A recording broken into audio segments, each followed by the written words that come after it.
live on the air. I'm Richard Sales. This is wild.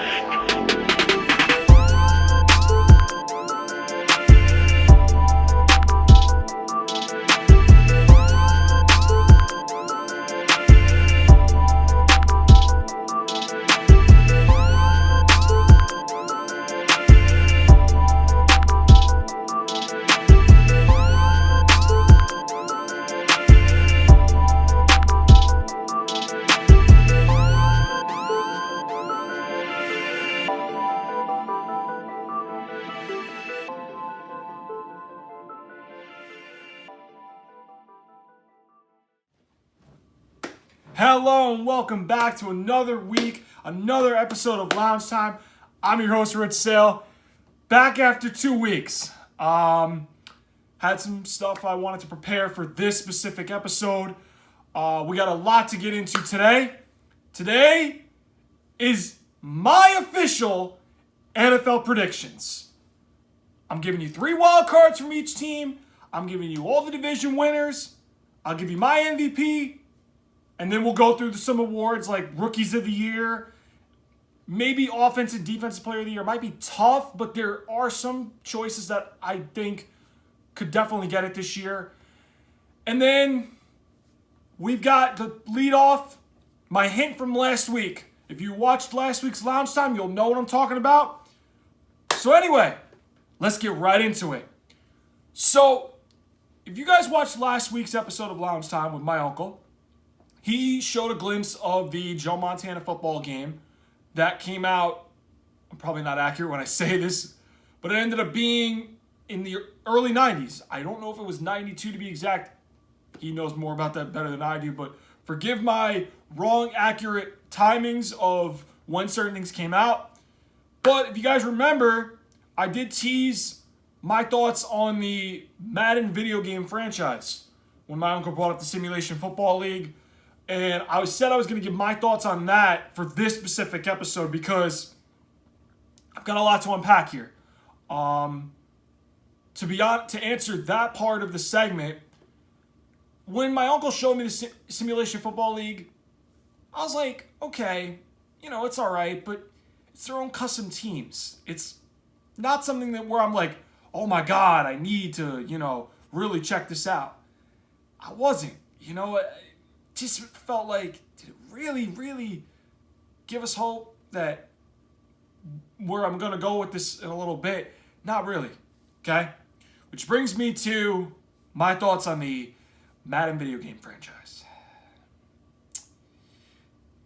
I have not been happy with this game, mostly in the last, I'm going to go with 5-6 years. I've not been happy with this game for different reasons.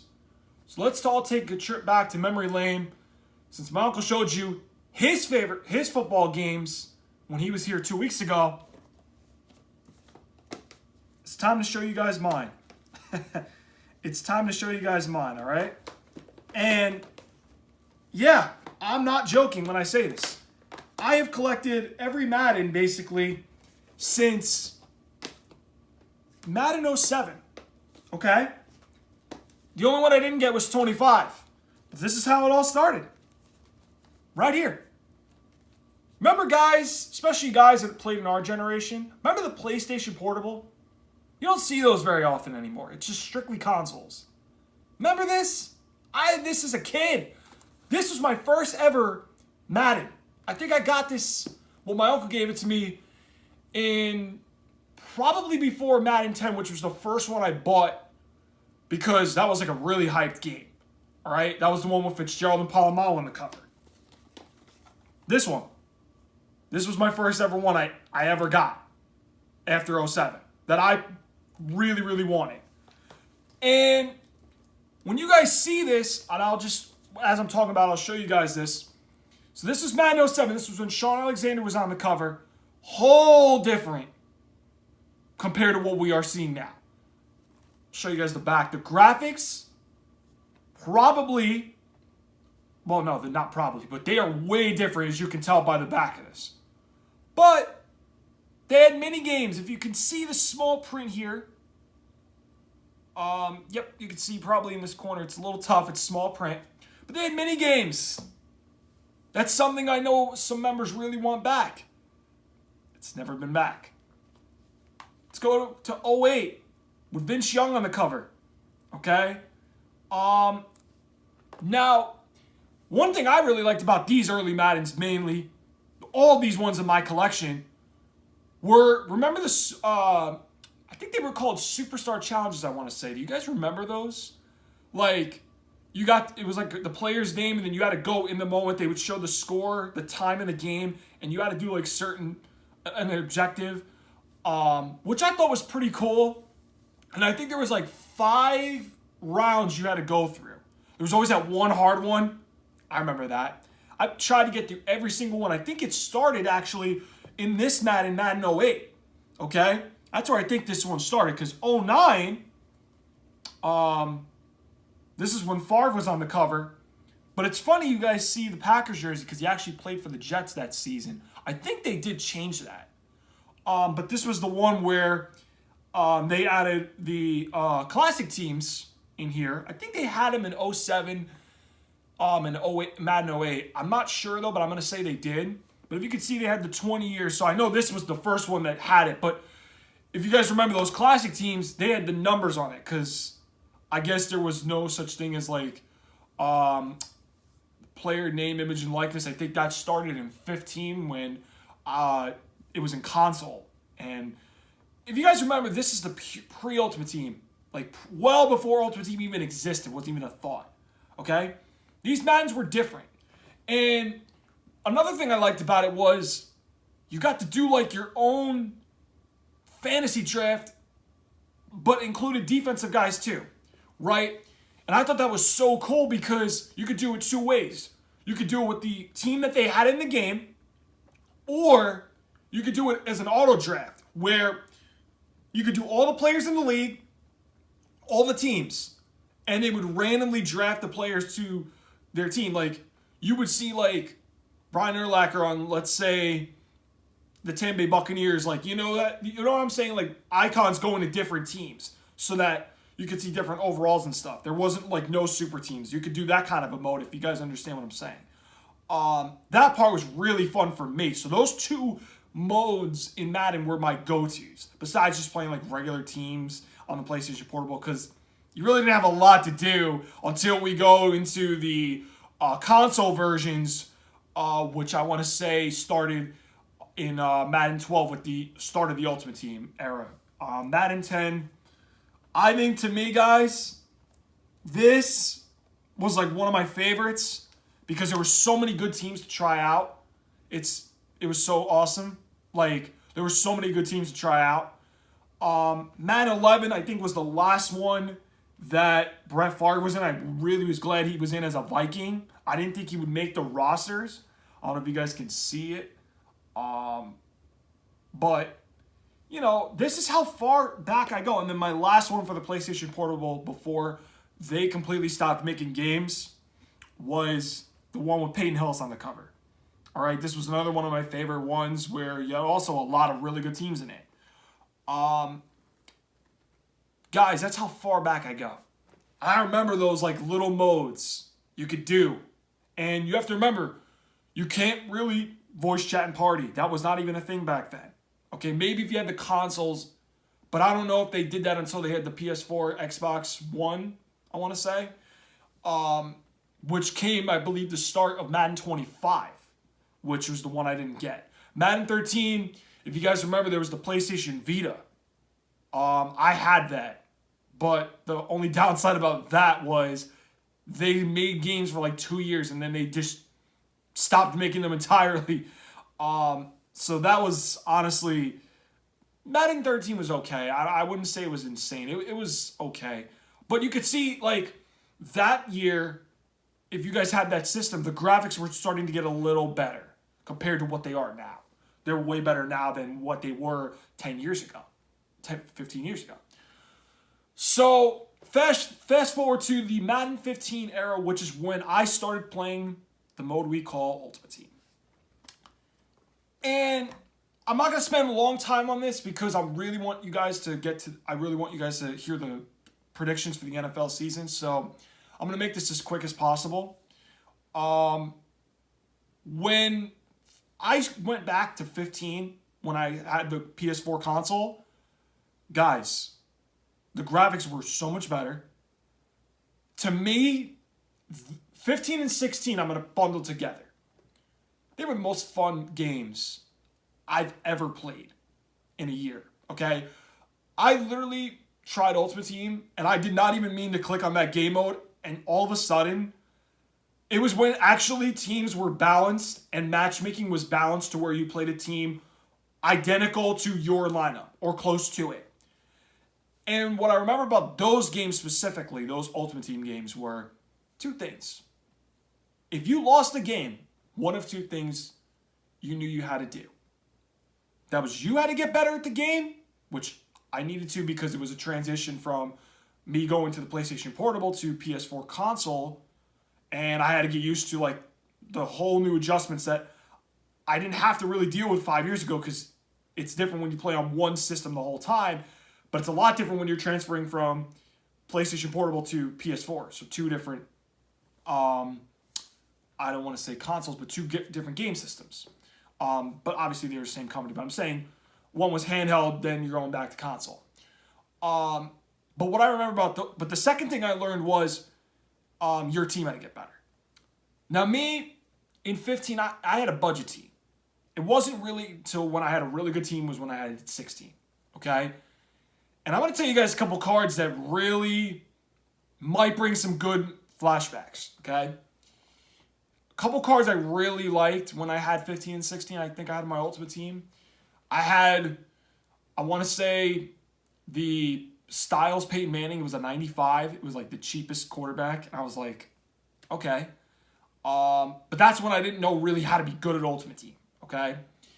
I think I had like a 95 legend Chris Carter and 95 Michael Irvin. And then I had like an 89 Andre Johnson.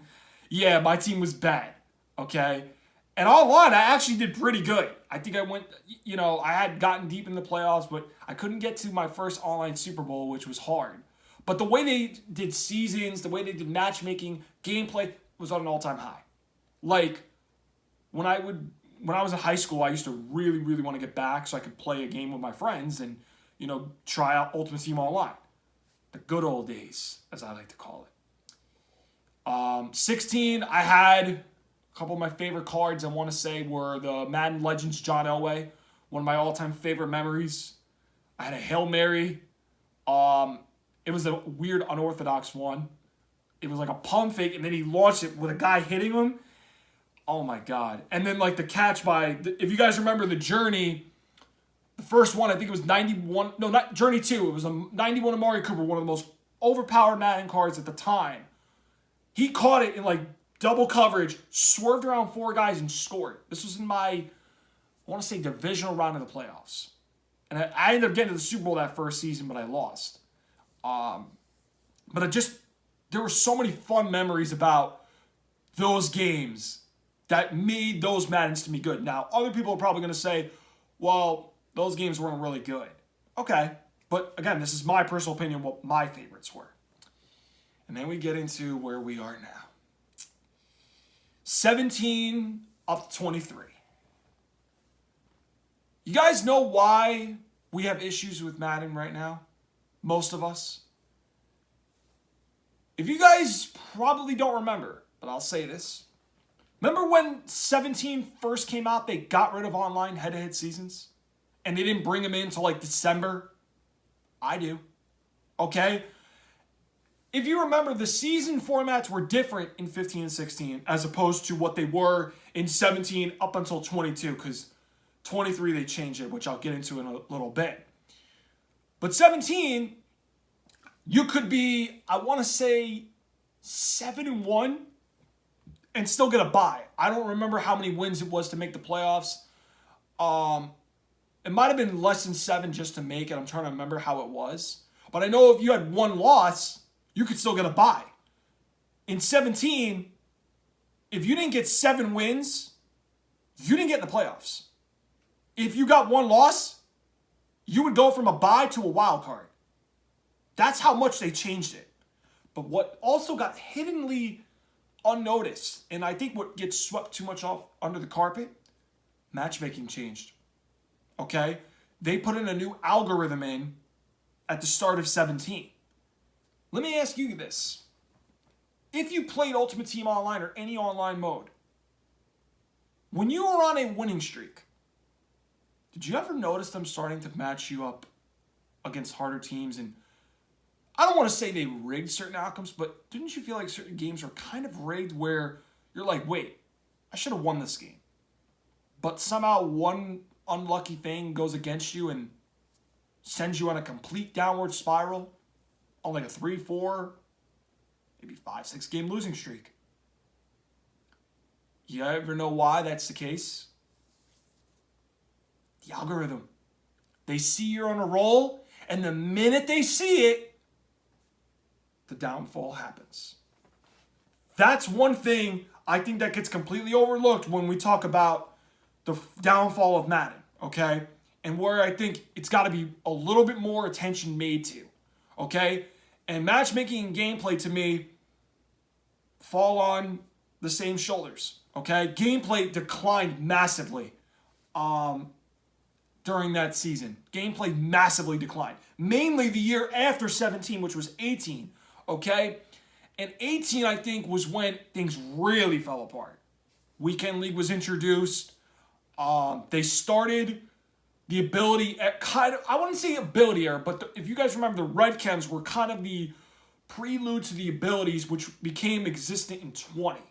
The red chems were kind of the abilities, and some red chems were good that year. I think the route specialists were good. Gunslinger was a red chem. Conductor, identifier were all red chems. Now you know them all as abilities in the game. Okay? Jump to snap was a red chem. Hot hands, if you guys remember that one. Pick specialist. Pick 6 was one. That was the prelude to the abilities. And I honestly wasn't crazy about it. They added a couple more in 18. I think Under Pressure became one with Khalil Mack it started with. I think he was a Team of the Year card. He got Under Pressure, and that's when it really became a problem. Power-ups, I think, were introduced in 18, but they weren't as good because you couldn't really make a lot of profit off them. Basically, if you added a card in the power-up, you couldn't sell it. That's when they changed it in 19 to where, like, power-ups became worth something. But the only way you could sell those power-ups was if you had the, like, base version of it. You still couldn't sell it if you fully upgraded it. You still can't do it now. But I'm saying that there was a lot of changes from how it all was in 15 and 16. It used to be styles as, like, the chem. Okay? Another thing that also changed was the theme teams. A lot of people started doing more theme teams. And I'm going to be honest with you guys. Those of you that have played Ultimate Team, I want to ask you guys this. Do you think theme teams kind of ruined it a little bit? I think so. Because if you notice, like, all the big franchises, you see them all online. The Niners, the Raiders, the Cowboys, the Ravens I've seen a couple times, the Patriots theme teams. Okay? You want to have a little bit of a mix. Like, I feel like it's boring if you get the same theme teams over and over again. There's some people I know that are probably listening to this that are like, I don't want to build a theme team. I can totally relate. I never wanted to build one either. Okay? And I believe I want to say it was 20 or 21 when you really saw people go with the theme team route. And I think it really made it a turn for the worst. Because you didn't see much in 17, 18, and 19. You saw it really more in 20, 21, 22. And then they made some changes in 23, which I'll get into. But notice there's things that I think made this game kind of in the not-so-great state it's in right now. Now, let's get to the ability era, which started in Madden 20, where I actually liked the setup in 20, but when they did it after 21, I wasn't crazy about it, okay? And 20, if you guys remember that year, you were only allowed 3 people on offense, 3 people on defense with abilities. And that's it. That's it. So if you had 399s, you could put 5 abilities on each of them, and that's it. You couldn't put abilities on elsewhere. You were only allowed 3 players with abilities and X factors. You kind of wish you want that back now, right? Some of us at least. Okay? I think it's good because it prevents those, I want to say, sweats, cheesers, and rats from really, really being annoying. 21, the floodgates opened. You could add a ton of abilities now to everyone on your team. Okay? You still had 3 X factors you were allowed on 3 people on offense and defense, but abilities you could add to multiple positions. Okay? And if you remember the one X factor, Freight Train with 100, which was the Eric Dickerson one. Now, my personal experience, I didn't have a problem with it because I only had one game where it really went off. I think if you were a good player, if you knew how to stop the run that year, you were fine. But most people couldn't stop the run that year because that was a run-heavy meta. A lot of people hated 20. I personally didn't because I could learn how to throw and run, and I had a balanced team at that point. And I liked how they didn't make abilities spread it out. You were strictly allowed 3. 21, you could spread them all around. And that's where I think the problem started because once you have multiple guys with an overpowered ability, it kind of tilts the favor well into their favor. Okay? And it's one thing if, like, an ability is really good and if there's a counter, then that makes the chess match part interesting. But when you start putting an overpowered ability to where you can't even stop that player because of that specific ability on him, that's a bit of a problem. 22 last year. Dread the words escape artist. Yeah, I know. I'm done with it too. All right? I tried 22 out in the middle of last year. Trust me, it was the worst I've ever seen it since 17. I think I'm going out on a limb. It was worse than 17 in my personal experience. Because you knew what everybody was doing. Escape artist. And it was so bad there was a glitch where like the corner would come up and it would give you like a wide open route towards the sideline. And it was so bad they had to raise the AP limit on that specific ability to prevent people from using it, which is now making people go to more of the pocket style of quarterbacks. And I think it's good in a way too because rollouts were so bad that year, it was just, everybody was doing it. I ask these people that really, really play Madden, does everybody roll out every single play of an NFL game? No. You see guys from the pocket do it. Now that's one thing I like about 23. They're strictly making everybody learn how to play within the pocket. A lot of quarterbacks are just strictly to the pocket when you watch real NFL games. They don't roll out every time. They don't make wild throws every time. Sometimes it's just a regular throw from the pocket and learning how to read a defense and find your open man. And this is another thing, okay? How many times when you guys would play a Madden game from Madden 17 to 22 did you see your opponent run the same scheme, the same formation, the same 1, 2, 3, 4, 5 plays over and over again? Yeah, I had a ton of those people. They were annoying, okay? And the best was when they would shit talk you thinking that they were good. I ask another question to my audience. How many times do you see a team run the same shit over and over and over again for the entire game? The same 5 plays all game. The same formation, same scheme. Name an NFL game you found that in. And don't tell me the Patriots-Bills game because that was inclement weather, okay? And we all know Madden never plays a season's game with inclement weather. So minus that game, tell me another game. I'll wait. Can't name one? Figured. Exactly. That's the problem we're running into as well. And I know that I've followed a couple videos and I've heard them say, well, it's on you to kind of stop that. Partially. But what if you're doing everything you know you're supposed to do to stop it and you still can't do it? That's not on you. That's the game itself. Okay? And This is the problems that we're running into. If you take away the effectiveness of the same shit being ran every play of the game, like a better player system, none of this shit would happen. Zero. Okay? And this is my point. Gameplay's declined. Matchmaking is disastrous. Okay? Abilities have become really overpowered depending on, which one it is and how many people are using it. It's sometimes good to have a good ability, yes. But it's a different thing when it's overpowered and people don't seem to realize just how bad it is when you're doing everything you know to stop a player with that specific one. And then you have the people that run the same shit every game. Like, when I watch an NFL game, I see teams run different shit throughout the game. Different formations, okay? They don't pass on the same play all the time. Same routes, no. You see it sprinkled here and there from different formation sets. They run the ball certain times, but you don't see the same specific run sets, okay? You see things spread it out. Sometimes you see shotgun run, sometimes you see I form, sometimes you see empty. You get where I'm going with this. Sometimes you see regular single back formations. My point is, you don't see the guys that run the same shit all the time in Madden translate to the NFL because you know why? NFL teams don't do that 24/7. And Madden is the closest game we have to almost a real NFL game. Okay? And I'm serious about this.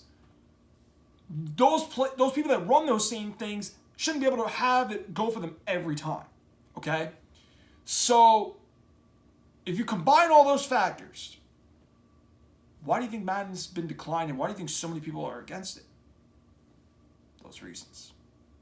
Now, there's other reasons, like they fucked up franchise mode. Now, I haven't played franchise mode in a lot of years because it's just something I don't really feel interested in it because I don't think they do anything that crazy, okay? Now they're supposedly trying to make it better. I don't know if they've made it better since the whole fixed Madden franchise hashtag went viral. I think they made some things better, but nothing to where it's insane over the top, right? But that's never been the same. I know many games people wanted. There's so much other things that people wanted. But just because I really want to move on to the predictions and everything, there's just a lot of changes that I don't have enough time of show to go over. But guys, all right, I've tried 23 out. I noticed an improvement. They're trending in the right direction. But there's still certain things that they can't keep ignoring because they're going to keep losing a bigger fan base for that. And I know we have a former offensive lineman in charge of gameplay, and if you guys that are playing now realize that there's a popular loop blitz that's annoying the shit out of everybody in the game. Oh, wait.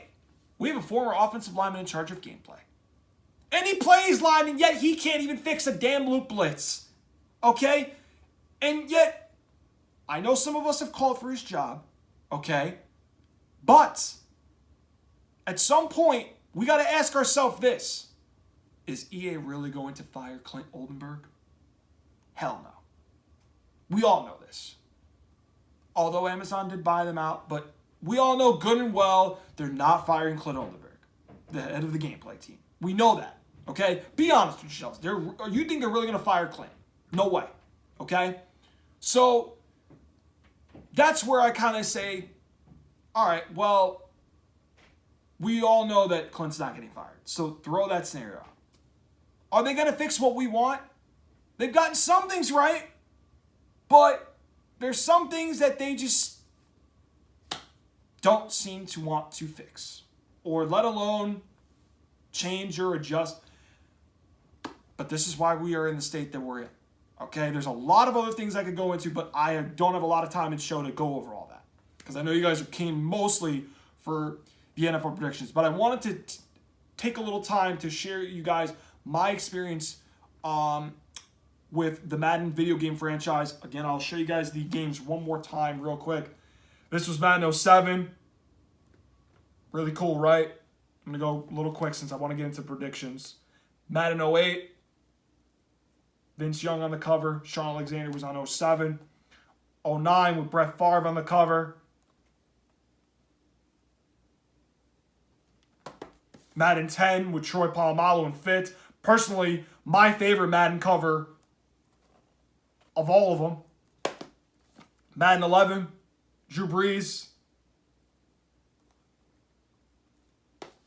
And then Madden 12 with Peyton Hillis. Okay. So now that we're done with Madden, all right, and their issues, let's get to what you guys really want to hear.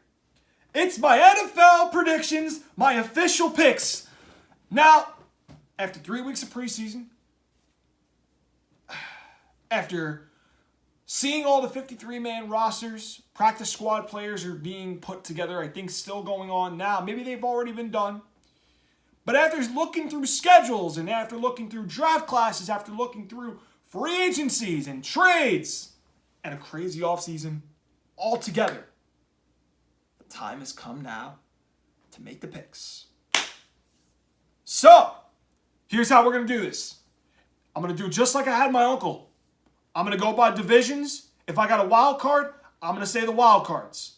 All right? And then I'm going to give you my Final Four, and I'm going to give you my Super Bowl winner. Then we'll translate into the individual awards, and then I'll give you guys a preview of what's going on for next week. So, I'm going to start with my division. If you guys remember last week, I am a Patriots fan. I'm going to start with the AFC East.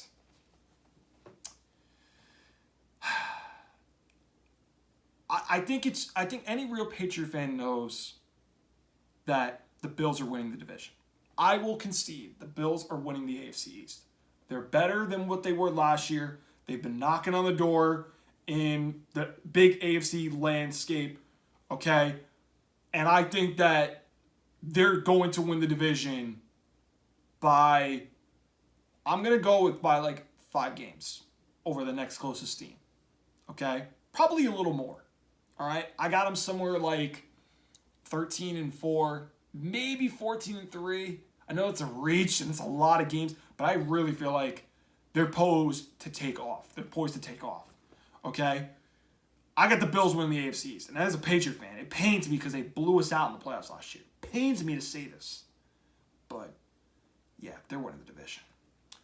And then I go to Miami, the Patriots, and the Jets.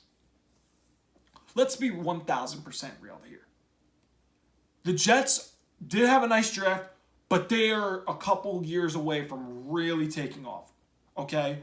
Zach Wilson, if he's ready for game 1, things get a little interesting for them. But if he's not, we'll have to wait for them. Okay? Which brings me to Miami and the Patriots. Miami for sure has the better offense of the two teams. Okay, they might have a slightly better defense than us because they have but Byron Jones is out the first 4 games. But Miami definitely has a better offense. Jalen Waddle, Tyreek, Mike Gesicki. They have Mostert. They have Chase Edmonds. They picked up the best left tackle, Teron Armstead. Connor Williams comes from Dallas. I mean, Tua has no excuses. I don't want to hear any excuses about Tua's play. In the games I watch Tua play personally, he sucks. In the games you have to win to go somewhere. Buffalo in 2020. In Buffalo, he sucked. Okay? In Tennessee, he got shellacked. Both games. And I'm not going just based on his regular season games. Go back and look at the 2018 SEC Championship game against Georgia before he left the game. And Jalen Hurts won them the game against Georgia. How was Tua then? Not very good. Okay? The Clemson game, national championship game, when Trevor Lawrence showcased his NFL talent. Tua sucked. Okay? How about LSU? When it was number 2 LSU, number 3 Alabama, vice versa, in Tuscaloosa. How did Tua do? Not very good. Okay? He had 2 turnovers that resulted in 2 LSU touchdowns. Okay? Now, granted, LSU went undefeated, won the national championship. But still, if you're that guy, big games, you're not it. Okay? Minus that game against Georgia when he comes in third quarter and wins it. Okay? Minus those games, Tua's not been very good in big games. But Miami has a defense around them that's very good as well. But Brian Flores is gone. In comes Mike McDaniel. Now to my Patriots.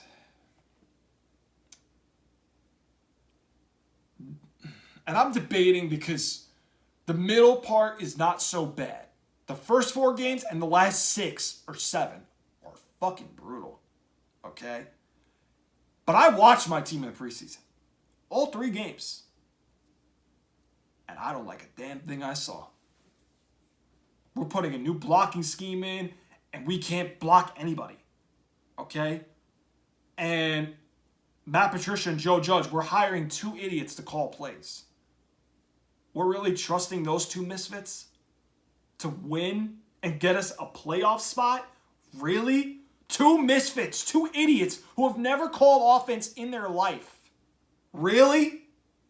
Really, Bill? Let alone we lose J.C. Jackson, yet we got a bunch of undersized corners that are good, but that are going to get on a weekly Mossed highlight reel every week. Okay? That's just what it is. And yes, we did some nice underrated moves, but nothing to really where I feel like, oh, we can compete with the, the big boys of the AFC. So it's a little tough for me right now.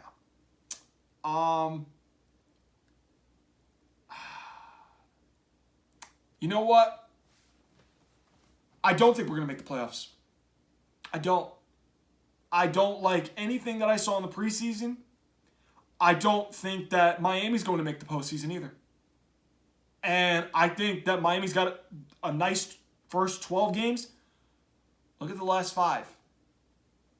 Yeah, I think they're going to go. Because there's some tough games in there. There is. So I don't have Miami or New England making a wild card. I got it coming from the other 3 divisions. I'll let you guys guess who those teams are. Let's go to the AFC North. I'm going to take Cincinnati to win the division. I think Joe Burrow and the Bengals, it's going to be a closer division race than it was last year. I think Baltimore's going to give them problems since they're now healthy again. Okay? I think Pittsburgh is going to be better than people think. Because Pittsburgh with Pickett, I think he'll come mid-season, maybe even earlier, and make them very competitive in that AFC North. They always play each other tough. I expect a 3-way battle between Pittsburgh, Cincinnati, and Baltimore to really escalate into the final week of the season.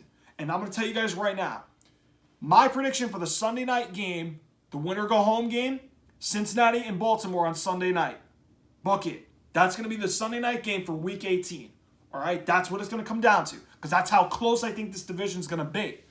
But I'm going to take the Bengals to win the North. Because I think they're going to win that game against the Ravens to win the AFC North again. The wild cards. Because they're a last place team, I think their schedule's easier. I wouldn't be shocked if the Ravens make it. So I'm going to go with the Ravens as one of my wild cards. Because John Harbaugh, I know everybody's going to say, well, they have no receivers. I know. They traded Hollywood Brown away. Mark Andrews is their only guy. I know. But their defense is better. Humphrey, Peters come back. Marcus Williams, they signed from the Saints. Kyle Hamilton, the rookie from Notre Dame, he's a really good prospect coming in the league. Okay? Mike McDonald from Michigan, new defensive coordinator, comes from Michigan, drafts David Ajabo, his guy, to go with Odafe Owe, and then they have Patrick Queen still. So they're a good defense, okay? I think they're going to be better than people think, especially since they're playing a weaker schedule, plus everybody's healthy. So give me the Ravens as my one wild card so far. The Bengals win the North. The AFC South. The Texans I'm not even thinking of. I'm not even thinking a lot about Cleveland because Deshaun Watson's out 11 games. We don't have to go down that road for the AFC North. I apologize if I didn't mention Cleveland, but let's go to the South. Texans I'm not thinking about at all. Jacksonville will be better than people think under Doug Peterson. This is a real judgment year for Trevor Lawrence. This is really what we're going to see if he's progressing because Urban Meyer and the regime before, brutal. They were terrible, okay? They made him look horrible. So this is a real year where we can see, okay, let's see what to make of Trevor Lawrence. I think he's going to be really better than last year. Since he's got Doug Peterson, they built Christian Kirk, some receivers around for him. They got Evan Ingram. ETN comes back off the injury. I think they'll be better. I just don't think they'll make the playoffs because I have questions about their young defense. Okay? Tennessee will not make the playoffs. They lost too much. Julio's gone. Not Hunter. AJ Brown's gone. Derrick Henry, that's what I meant. He's got a lot of carries. And at some point, when you get that many carries and you get that beaten up, I don't wish this upon him, the injuries start to happen. He had his foot last season, missed half the regular season. I think the wear and tear is catching up on them. Traylon Burks is good, but I don't think he's going to be the difference maker. Now there's talk that Malik Willis could start over Tannehill at some point in Tennessee. I don't see Vrabel making that move. I know he did it with Tannehill for Mariota in 2019. I don't see him doing this with Malik Willis. The defense in Tennessee, I don't know anybody on their secondary other than Caleb Farley and Kevin Byard. Let's be real, okay? Their secondary is not very good. Harold Landry up front, Dupree's injury prone, Landry's good, but Jeffrey Simmons, he's a good player too, but I don't think that defense is all that. I think Tennessee misses the playoffs. The Colts win the AFC South. Matt Ryan's an upgrade over Carson Wentz. They get the best back, Jonathan Taylor, best offensive line with Quentin Nelson, Ryan Kelly. Frank Reich is still a good coach. I think they've been knocking on the door in that division. They're going to break through this year. Their defense, granted, I know they got Gus Bradley. I made fun of him last year because he was known for not adjusting, but they did add Gilmore. They still have Shaquille Leonard. They have DeForest Buckner. They have the pass rusher Pay from Michigan. They're going to be a really good defense. I'm not saying they're going to be top 10, no. They'll be in the top half of the league, let's say 11 to 15. They'll be good, and I expect them to win the AFC South. Okay? The AFC West. I got 2 wild cards coming from this division. Okay? 2 of them. I'll tell you who in a minute. But first, let me give you my division winner. I am high on the LA Chargers once again. I am picking the Chargers to win the AFC West. Okay? I love what they did in the offseason, adding another lineman, Zion Johnson, to help with Rashawn Slater, the young rookie stud tackle. Okay? Justin Herbert's only going to get better. Austin Eckler can run the ball and catch the ball in the backfield. Donald Parham, good tight end. I think you're going to see an extended role for him. They got Mike Williams. They got Keenan Allen, 2 really good receivers. And they added the defense, which is Brandon Staley's calling card. J.C. Jackson, Kyle Van Noy, Khalil Mack to go with Joey Bosa. Now, Joey Bosa and Derwin James can stay healthy. This team could go really deep in the playoffs. I just don't know if they will stay healthy and how many games they'll end up playing because those 2 guys are always injury prone. That's my one concern with them. But top to bottom, they're stacked. And now that the Rams won the Super Bowl, there's a lot of pressure on the Chargers. I think they're going to take advantage of a third-place schedule and win the AFC West. Now, my 2 wild cards to go with the Ravens. I think they're unanimous. Actually, I wouldn't say they're unanimous, but I'm going to take the Broncos as my second wild card. People forget this. The Broncos are basically a quarterback away from being a playoff team. Minus this offseason, they got Russell Wilson. But before that, when they had Drew Lock, Trevor Siemian, Paxton Lynch was in there, okay? You know where I'm going, Broncos fans. It's been a rough road since Peyton left. I know, okay? But they've got a really good roster. Jerry Jeudy, Cortland Sutton. Tim Patrick's out for the year with a torn ACL. That's a brutal loss. Javonte Williams is a stud at running back, okay? Melvin Gordon's there to have a 1-2 punch.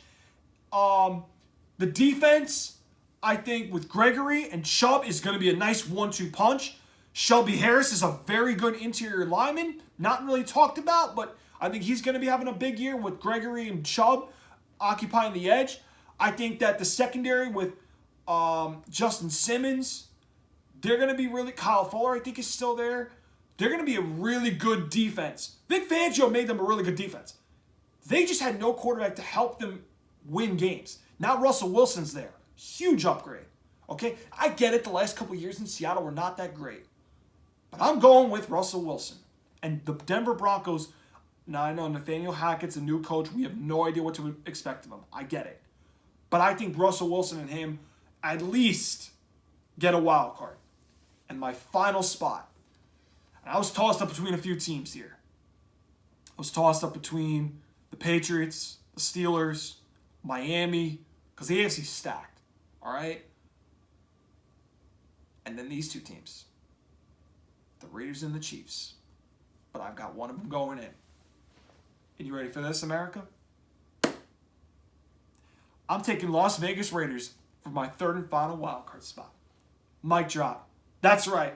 The Las Vegas Raiders will take the final wildcard spot to join the Ravens and the Broncos. All right? I think Derek Carr is going to light up the league with a huge numbers. They got Devontae Adams, Hunter Renfrow, Darren Waller, Josh Jacobs. I mean, their offensive line is good, but Josh McDaniels is there now. Better offensive line than John Gruden, in my opinion. I think that they're going to take a wildcard spot. My concern with them is their secondary, because I don't know anybody in their secondary outside of Jonathan Abram. Trayvon Mullen, they traded to Arizona. So I don't really know who their corners are. Okay? So I think they're going to be in a lot of high-scoring games, but I think that their offense will be able to win them a lot of games to where they just sneak in over the wild card. Okay? I think Derek Carr is going to have a big year statistically. Devontae Adams is going to help with that. Hunter Renfrow, combined with Josh McDaniels' offensive line, Darren Waller, he can poke in. Josh Jacobs will get some carries. Crosby and Jones up front will help. But I think they sneak in as that last wild card. And yes, I'm saying it. And I'm double downing on this. The Kansas City Chiefs will not make the playoffs. They will go from first to last in their division. Okay? When you lose Tyreek Hill, okay, that's going to affect their offense. Now, everyone's going to say, well, they have Patrick Mahomes. He's the best QB in the league. Okay. Well, their division's better. Okay? And last I checked, Frank Clark has not been the Frank Clark that was in Seattle. Chris Jones is good. They lost Tyrann Mathieu. Who do they have in the secondary? L'Jarius Sneed's the only guy I know. Okay? I don't think the Chiefs' defense is all that either. I don't think they're that good. Okay? I'm going to say, out on a limb, the Kansas City Chiefs will miss the playoffs. They will miss the playoffs in 2022. So let's recap my AFC playoff teams. I've got the Bills winning the East. I've got the Bengals winning the North. I have the Colts winning the AFC South. And I have the Chargers winning the AFC West. My three wild cards. I'm going with the Broncos. I'm going with the Ravens. And I'm going with the Raiders. Those are my 7 playoff teams. Let's move on to the NFC. I'm going to start with the NFC West. I'm not big on Seattle. Okay, I know my uncle made the blasphemous statement of the Seahawks making the playoffs over the Rams. No, I'm not that delusional. I am taking the Rams to make the playoffs, but not as a division winner. I'm taking the 49ers to win the NFC West. Now, I know Trey Lance doesn't look great right now. Okay? But I think that depending on when Jimmy Garoppolo comes in, if Lance struggles, I still think their defense is really good. I think still Deebo Samuel will get his touches of the ball, both as a running back and as a wide receiver. Kittle, if he can stay healthy, is one of the top 3 tight ends in football. Brandon Ayuk's due for a big breakout year. Okay? The 49ers have a good offensive line too. All right? I still believe that they, top to bottom, they're one of the top 3 teams in the NFCs. Okay? NFC teams. Top to bottom, roster-wise. I'm taking them to win the NFC West. I'm taking the Rams as a wild card. I don't know how Matt Stafford's elbow is, but I think there's some regression. Okay, the Rams playing Tampa. Rams playing Green Bay. Okay, the Niners, don't forget, Kyle Shanahan has Sean McVay's number. except in the NFC Championship game last year. But for the most part, Kyle Shanahan owned Sean McVay in the regular season. That's why I'm taking the Niners over the Rams to win the NFC West. Arizona takes a massive fall this year. I'm not high on Kyler Murray. I definitely don't like Cliff Kingsbury as a coach. I think he's better as a bachelor contestant being an actual head coach. I'm not sold on him. I'm really not. I think losing Chandler Jones is huge. I think that D-Hop being suspended 6 games is going to hurt Kyler Murray. Hollywood Brown helps, but Christian Kirk's gone. Okay? I don't think they're going to be quite as good, and J.J. Watt's only getting older. Arizona takes a massive step down. They do not make the playoffs. I've got the Niners winning the West. The LA Rams is a wild card. NFC South.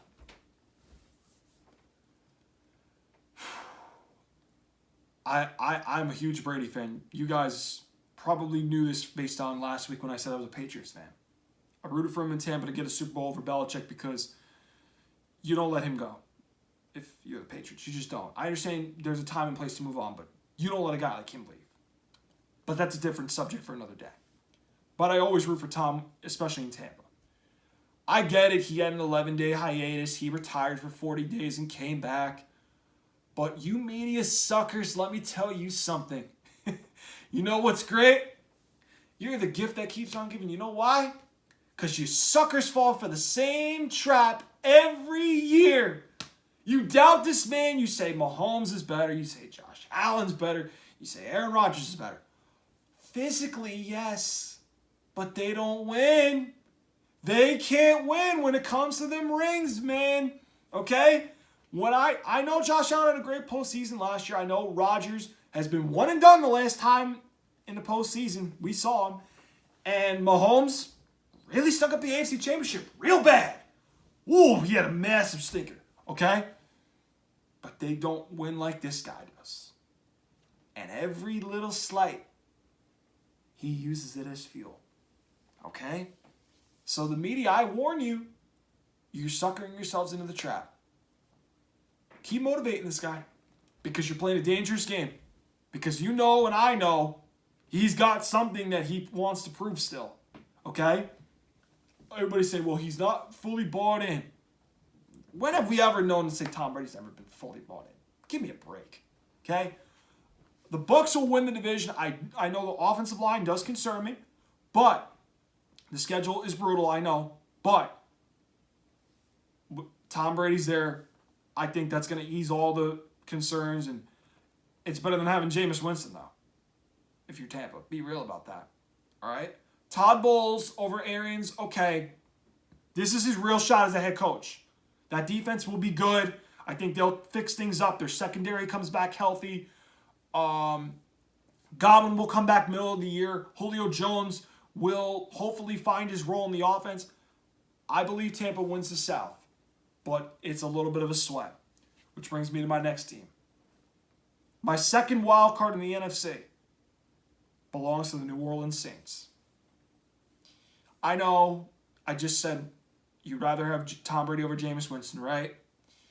But let me tell you guys this. I don't think the Saints make the playoffs alone because of their offense. That's an understatement, if that's the case. I think that their offense, my one question is, how is it going to look without Sean Payton there? Because now Dennis Allen's in charge. He's a defensive coordinator. He's a defensive guy. How's that offense going to look? Because that's not Sean Payton's offense they're going to be running this year. Okay? They did upgrade. They got Olave to help out with what receivers they had last year. I know. And Michael Thomas comes back healthy, but is he going to be the all-pro player that he was a couple years ago? I don't see it. I don't. And losing Teron Armstead, that's a big loss. I know, but I think they're going to mostly get in as a wild card because their defense is going to play lights out most of these games. They add Tyrann Mathieu for an aging Malcolm Jenkins. Okay? They did trade Gardner Johnson today to the Eagles, or yesterday, one of the two. But I still think Lattimore's really good. They have P.J. Williams there. I think that their front four with Cam Jordan, Marcus Davenport's really good. I think Demario Davis is a stud. They're going to be a good defensive team. I expect them to be in the top 10, and I think that defense gets them to the playoffs. We've seen good defenses take a team to the playoffs. I just think they'll get overmatched when we get to the playoffs as a whole in the NFC. And then the Panthers and Falcons. I was really close to picking Carolina, but I just don't think Baker Mayfield can get them in as a wild card. I don't. They're really talented, but I don't think that they're going to sneak in as a wild card. I think there's some NFC teams I like a little better than the Panthers, all right, which I'll get into when it comes to my other divisions. Now, Atlanta, Calvin Ridley's gone for the year because of gambling, we all know. But I don't expect much of Atlanta. So, I don't think Carolina makes the playoffs. I don't think Atlanta makes the playoffs. NFC North. I'm dusting the Chicago Bears off. They're really bad. The Lions.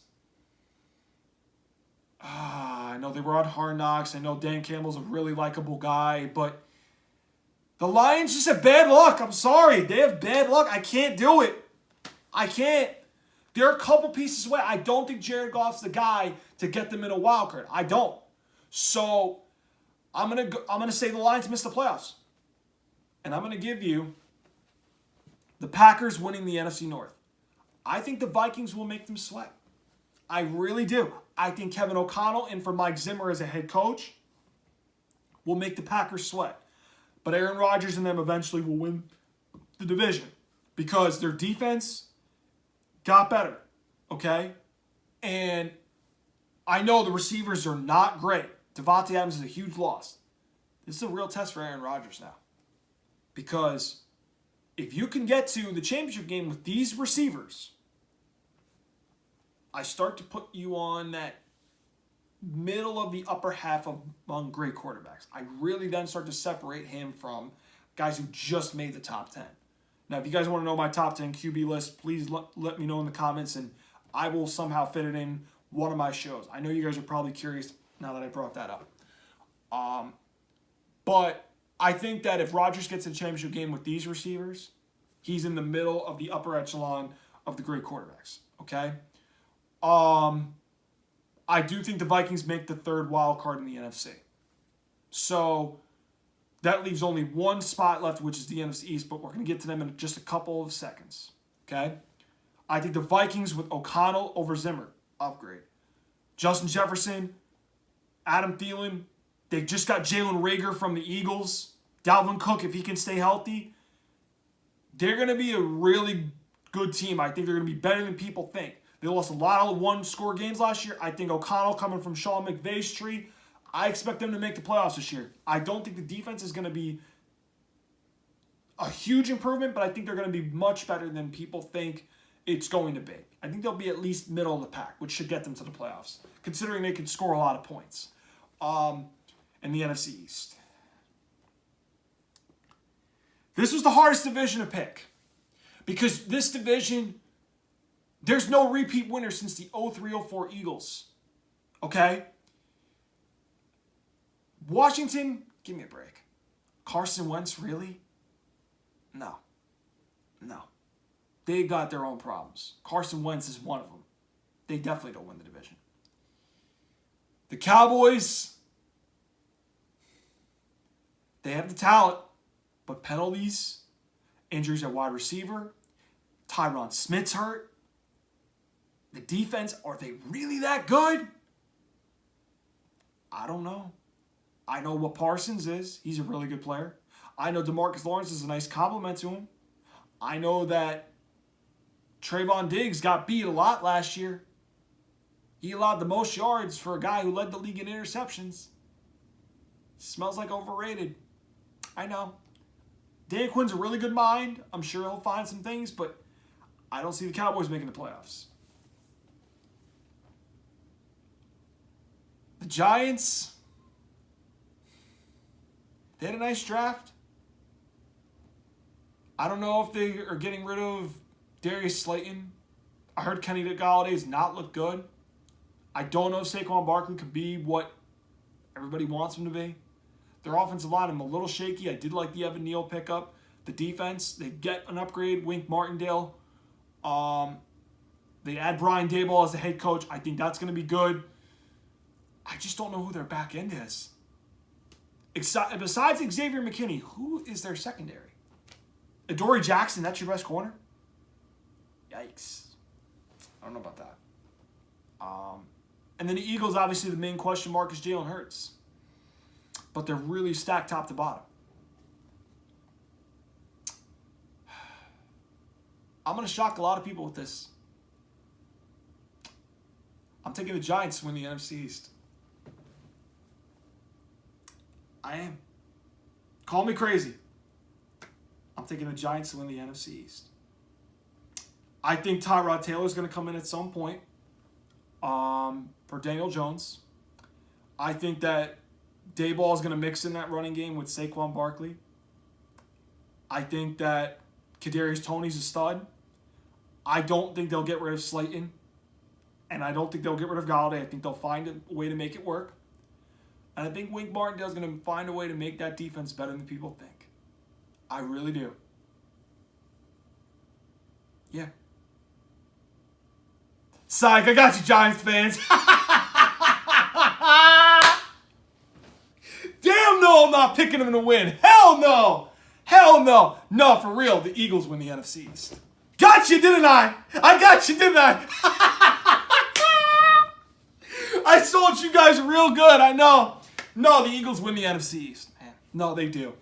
I think Jalen Hurts is going to have a good year. But I think the running game they were able to have last year, they have a way better line than the Giants do. I think that their defense with Jordan Davis, Kobe Dean's a steal coming out of Georgia. James Bradbury, Darius Slay in the secondary. Man, they are deep everywhere, top to bottom. The only question mark I have is Nick Sirianni's head coach and Jalen Hurts the quarterback. I'm just not sold on either of them. That's all. Everything else, they got. A.J. Brown, Devontae Smith, Dallas Goedert. They have a great line, great running game that they're going to translate this year. I just don't believe in Nick Sirianni and Jalen Hurts.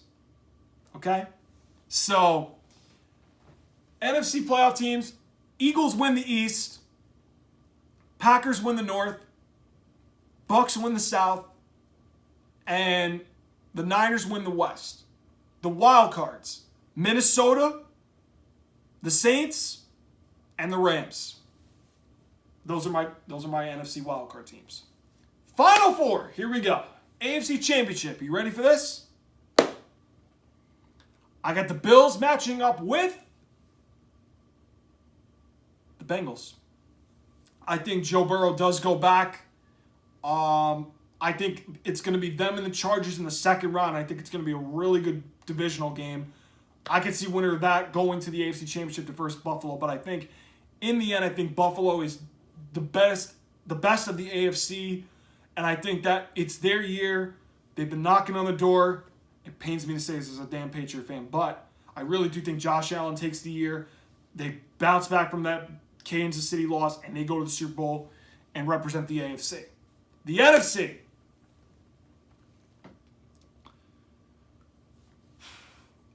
I'm not betting against Tampa. I'm not doing it. And I think they're going to verse the Niners. I don't think the Rams win. I don't think the Packers do. I think that they run into better teams. I think Niners against Tampa, I think it's going to be one of the great storylines going into Championship Sunday. Tom Brady versus Trey Lance or Jimmy G. Tom Brady playing against a team that he always wanted to play for, the Niners, and I think he beats them in a close game. I got Bills in Tampa Bay in Super Bowl 57. And because I feel like that this is going to be a tough Super Bowl to pick. They gave us a great regular season game last year. Knowing how Bills fans are about them going to the Super Bowl, they don't like where this is sounding, right? I think Tom Brady sticks it to his former AFC East rival. I think the Bucs beat the Bills. I know the Bills are stacked top to bottom. I think Tampa, Tom Brady, this is, I don't want to say his final year, but I have this weird feeling, especially after his recent press conference, I think they're going to battle through these O-line issues. I think they're going to get Jensen close to the playoffs.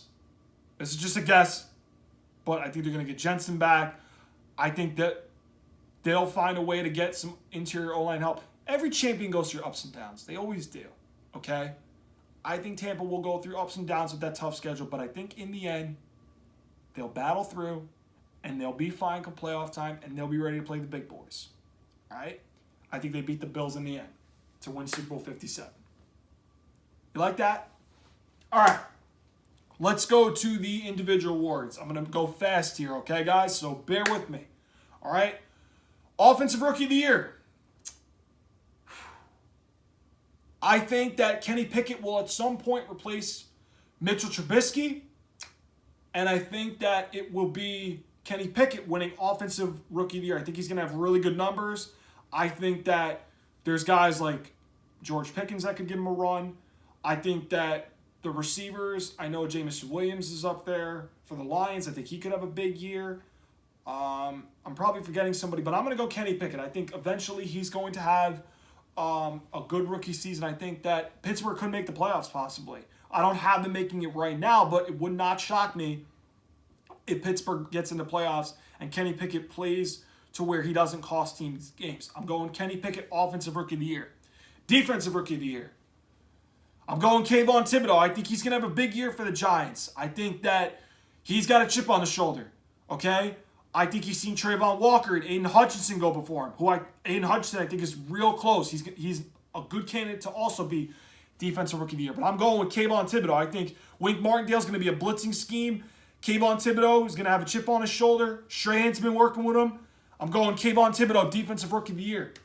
All right? Offensive Player of the Year. This is tough. I am going to go with, and I'm really thinking about this because I'm trying to go a non-quarterback here. But I'm going to end up picking Nick Chubb. And you're probably saying, Nick Chubb for Offensive Player of the Year. I'm going to tell you why. I think Cleveland has a very good offensive line. I think they're going to run the ball crazy with Nick Chubb. Okay, the last couple years for Offensive Player of the Year, it was Cooper Kupp, non-quarterback. Not Jonathan Taylor, but 2 years ago it was Michael Thomas. I really do believe that Nick Chubb is going to have a big rushing yards year. I think he's going to lead the league in rushing. I think behind that offensive line, I know people are going to say, well, the year Michael Thomas won, they made the playoffs. And Cooper Kupp won it, they made the playoffs. Christian McCaffrey was also in that running, but his team didn't make the playoffs in 2019. I think Nick Chubb's going to be in that similar situation. All right? It could be him or Jonathan Taylor, I really do, but I didn't want to go with an obvious pick. I wanted to shock people with mine. I wanted to go with somebody that probably isn't getting as much value. I'm going Nick Chubb, Offensive Player of the Year. Defensive Player of the Year. Wow, this is tough. Because I don't want to go. I think some people are obviously taking Donald and TJ Watt. I don't think it's going to be one of them because I feel like that's the obvious choice. I know people are taking Micah Parsons. I don't know if Micah Parsons is going to be that transcending. You ready for this? Nick Bosa wins Defensive Player of the Year. I think the Niners are going to have the best defense in the league this year. I think DeMeco Ryans is an underrated defensive coordinator in the NFL. I think with Armstead, with Kinlaw, all right, I think with Fred Warner in the middle, I think Charvarius Ward to help them in the secondary. I think Nick Bosa is going to win Defensive Player of the Year. Okay? Coach of the Year. I think it's going to go to...